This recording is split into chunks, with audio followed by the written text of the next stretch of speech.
नमस्कार साथियों, आप लोगों का फिर से स्वागत है हमारे YouTube channel Eklavya Sahu GK पर। दोस्तों, आज की इस वीडियो में देखेंगे कंप्यूटर के सामान्य ज्ञान से पूछे गए जो लगातार पूछे जा रहे हैं सीजीपीएससी और व्यापम के द्वारा। तो उसमें 30 महत्वपूर्ण प्रश्न देखेंगे जो कि सभी एग्जामों के लिए बहुत ही ज़्यादा महत्वपूर्ण है। तो जितने भी नए दोस्त हमारे इस वीडियो को देख रहे होंगे, हमारे चैनल को सब्सक्राइब करना ना भूलेगा और साथ में बेल आइकन को प्रेस कर लीजिएगा ताकि वीडियो का नोटिफिकेशन आप लोगों को मिलता रहे। तो आप लोगों को पसंद आएगा दोस्तों, क्योंकि ये प्रीवियस ईयर क्वेश्चन पेपर है। 2016 में छात्रावास अधीक्षक में पूछे गए प्रश्न हैं जिसको लेकर आज आया हूँ। तो चलिए देखते हैं, आपकी स्क्रीन पर है पहला प्रश्न। तो देखिए पहला प्रश्न अब क्या बोलता है, एक सीडीआर को खाली स्थान के रूप में जाना जाता है। तो ये जो सीडीआर है उसको किसके रूप में जाना जाता है? WORM के रूप में, WORO के रूप में, या फिर WORD के रूप में, या फिर WMRO के रूप में।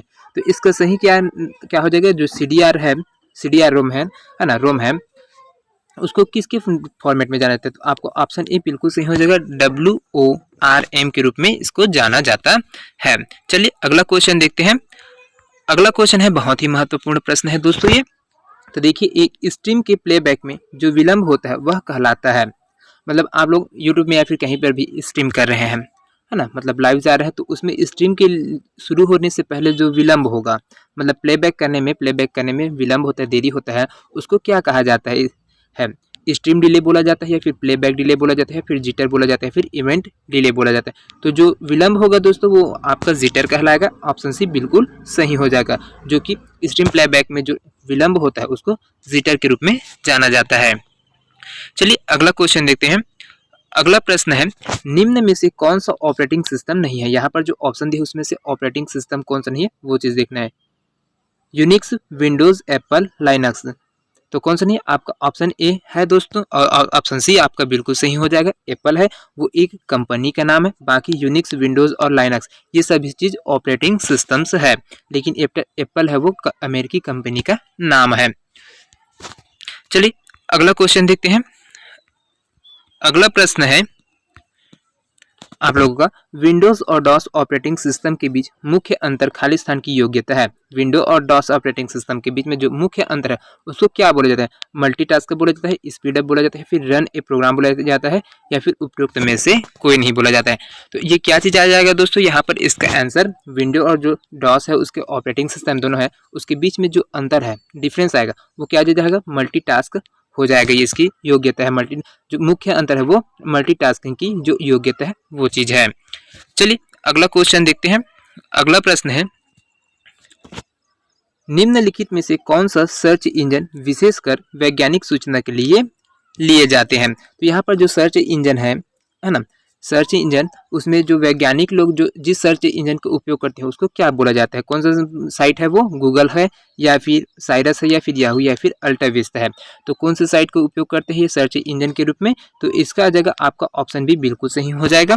साइरस सर्च इंजन है उसका उपयोग वैज्ञानिक लोग सूचनाओं के एकत्रीकरण के लिए किया करते हैं।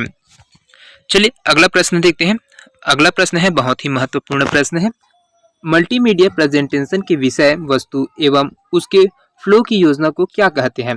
यहाँ पर जो मल्टीमीडिया में प्रेजेंटेशन देना है तो उसका जो कंटेंट है और साथ में जो उसको जो फ्लो शेड्यूल है उसको क्या बोला जाता है? एक साथ डिजाइन बोला जाता है, डेवलपमेंट बोला जाता है, स्टोरी बोर्ड बोला जाता है, फिर लेआउट बोला जाता है। तो क्या चीज़ बोला जाता है? तो आपका ऑप्शन सी बिल्कुल सही हो जाएगा, स्टोरी बोर्ड बोला जाता है। चलिए अगला प्रश्न देखते हैं। अगला प्रश्न है आपका, सॉफ्टवेयर जो कि नुकसानदायक या फिर विनाश करने वाले प्रोग्राम को ढूंढता है, हटाता है एवं इससे बचाता है, क्या कहलाता है? ऐसा सॉफ्टवेयर जो कि क्या है, वो जो वायरस को खोज कर उसको हटाने का वो कार्य करते हैं उसको क्या बोला जाता है? डिटेक्टर बोला जाता है, या फिर वायरस बोला जाता है, या फिर रिमूवर, या फिर एंटीवायरस बोला जाता है। तो क्या चीज़ है ये? तो इसका आपका सही हो जाएगा दोस्तों एंटीवायरस। आपका ऑप्शन द बिल्कुल सही हो जाएगा। एंटीवायरस है जो कि क्या करता है, कोई भी आपके कंप्यूटर या डिवाइस में कोई बग आ गया है, वायरस आ गया है, तो उसको खोजेगा वो प्रोग्राम, है ना, प्रोग्राम को खोजेगा और उसको दिखाएगा कि ये वायरस आपके कंप्यूटर में है। तो उसको हटाने वाले जो एंटीवायरस लगाया जाता है, आप लोग देखे होंगे जितने भी कंप्यूटर्स होते हैं उसमें नेट प्रोटेक्टर या एनपी प्रोटेक्टर वहाँ पर लगाया होता है। वो किस चीज़ के लिए? कि कोई भी अगर वायरस कंप्यूटर में आता है तो वो सबसे सूचना दे दे और उसको हटा दिया जाए। तो इस प्रकार से इसका उपयोग भी किया जाता है एंटीवायरस का। चलिए अगला प्रश्न देखते हैं। अगला प्रश्न है यहाँ से, इनमें से कौन सा इनपुट डिवाइस नहीं है। यहाँ पर जो ऑप्शन दिया है दोस्तों उनमें से आपको इनपुट डिवाइस जो नहीं है उसको खोजना है। क्या OCR इनपुट डिवाइस है, कॉम है, या फिर ऑप्टिकल स्कैनर या फिर वायरस रिकॉग्निशन डिवाइस है। तो यहाँ पर देखिए दोस्तों ये जो OCR है वो एक प्रकार का इनपुट डिवाइस है, ऑप्टिकल स्कैनर्स है वो भी इनपुट डिवाइस है, और वॉइस रिकॉग्निशन डिवाइस है वो भी इनपुट डिवाइस है। लेकिन जो ऑप्शन बी में दिया है वो कॉम है, वो इनपुट डिवाइस नहीं है।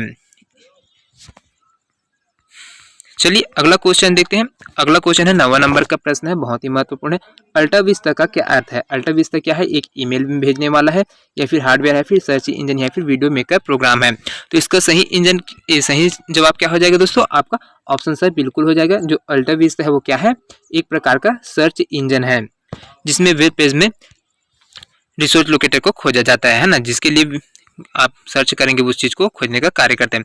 अगला क्वेश्चन देखिए 10वां नंबर का है, वह प्रिंटर जिसमें अक्षर बनाने के लिए प्रिंटिंग हेड तथा पेपर को एक साथ फोर्स किया जाता है वो क्या कहलाता है ना। कोई भी प्रिंटर है उसमें जो प्रिंटिंग हेड है और पेपर एक साथ उसमें बल लगाया जाएगा, फोर्स लगाया जाता है, उसको क्या बोला जाता है, इम्पैक्ट प्रिंटर बोला जाता है, या फिर नॉन इम्पैक्ट प्रिंटर बोला जाता है, या फिर पेज प्रिंटर है, या फिर लाइन प्रिंटर है। तो ये किस चीज में आ जाएगा, जो प्रिंटिंग हेड लगता है वो किस प्रकार के प्रिंटर में लगता है, तो ये आपके इम्पैक्ट प्रिंटर में लगता है ना। नॉन इम्पैक्ट प्रिंटर क्या होता है, तो जिसमें कोई भी आप प्रिंट कर रहे हैं तो उसमें फुवारा के द्वारा, तो उसमें कोई चोट लगाकर वहां पर कैरेक्टर को टाइप नहीं किया जाता है ना, जो वो क्या कहलाता है, नॉन इम्पैक्टर का। और जो चोट लगाकर प्रिंट करता है पेपर में उसको इम्पैक्ट प्रिंटर बोला जाता है। तो यहाँ पर देखिए प्रिंटिंग हेड तथा पेपर को एक फोर्स के साथ है, तो जब फोर्स से बल लग रहा है उसमें कैरेक्टर प्रिंट करने में, तो वो किसके कैटेगरी के अंदर आ जाएगा, इम्पैक्ट प्रिंटर के अंतर्गत आ जाएगा। तो इस प्रकार से आपका ऑप्शन ए बिल्कुल सही हो जाएगा। चलिए अगला प्रश्न देखते हैं। अगला प्रश्न है यहाँ पे आपका देखिए, निम्नलिखित में से कौन सा इनपुट डिवाइस यूजर प्रोग्रामेबल है। डबल टर्मिनल है, स्मार्ट टर्मिनल है, VDT है, या फिर इंटेलिजेंट टर्मिनल है। तो ये कहाँ से क्या चीज आ जाएगा, जो इनपुट डिवाइस यूजर प्रोग्रामेबल है तो वो किसमें हो जाएगा, प्रोग्रामेबल। तो आपका ऑप्शन है बिल्कुल सही हो जाएगा, इंटेलिजेंट टर्मिनल है, ये इसका सही जवाब हो जाएगा। चलिए अगला प्रश्न देखते हैं। अगला प्रश्न है, सब स्क्रिप्ट H2O जैसे कैरेक्टर के लिए निम्नलिखित की कॉम्बिनेशन उपयोग किया जाता है। आपको एक अलग प्रकार से लिखना है, सब स्क्रिप्ट लिखना है। मान लीजिए ये H2O है, तो ये जो नीचे फुटर साइड में है नीचे में लिखा है वो, तो उसके लिए जो की कॉम्बिनेशन यूज किया जाएगा, मतलब नीचे शो करने के लिए, तो उसका कौन कौन सा की कॉम्बिनेशन उपयोग किया जाता है, ये अलग सब स्क्रिप्ट है ना, इसको लिखने का एक अलग मॉड्यूल होता है ना। तो उसके लिए कौन कौन सा जो की कॉम्बिनेशन है उसको आप लोग उपयोग करेंगे। Alt plus equal, control plus equal, control plus shift plus equal, और alt plus shift plus equal. तो इसमें से कौन सा की कॉम्बिनेशन को आप लोग उपयोग करेंगे कि आप इस प्रकार के फॉर्मेट में आप कैरेक्टर प्रिंट कर लिख सके, है ना। तो इसके लिए आपका ऑप्शन बी बिल्कुल सही हो जाएगा दोस्तों, कंट्रोल प्लस इक्वल जैसे ही लिखेंगे ये आ जाएगा।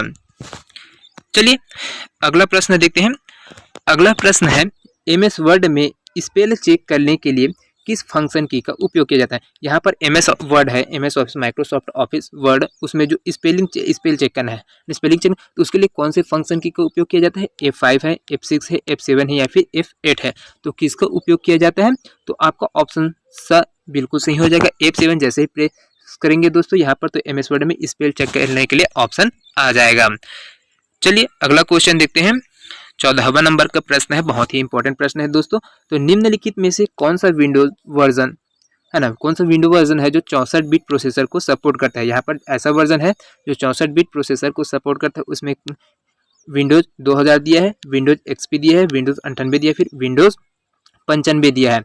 तो कौन सा सही हो जाएगा, जो 64 बिट प्रोसेसर को सपोर्ट करने वाला है। तो आपका ऑप्शन भी बिल्कुल सही हो जाएगा दोस्तों। यहाँ पर विंडोज XP है वो 64 बिट प्रोसेसर को सपोर्ट करता है। चलिए अगला प्रश्न देखते हैं। अगला प्रश्न है, कंप्यूटर माउस किस प्रकार का डिवाइस है। यहाँ पर जो माउस है वो कौन से प्रकार का डिवाइस है, या इनपुट है कि आउटपुट है, या फिर स्टोरेज डिवाइस है, या फिर ये दोनों है। तो क्या चीज आ जाएगा ये, तो आपका ऑप्शन भी बिल्कुल सही हो जाएगा दोस्तों। यहाँ पर जो माउस है वो इनपुट डिवाइस आता है ना, तो ये चीज ध्यान में रखिएगा। चलिए अगला प्रश्न देखते हैं।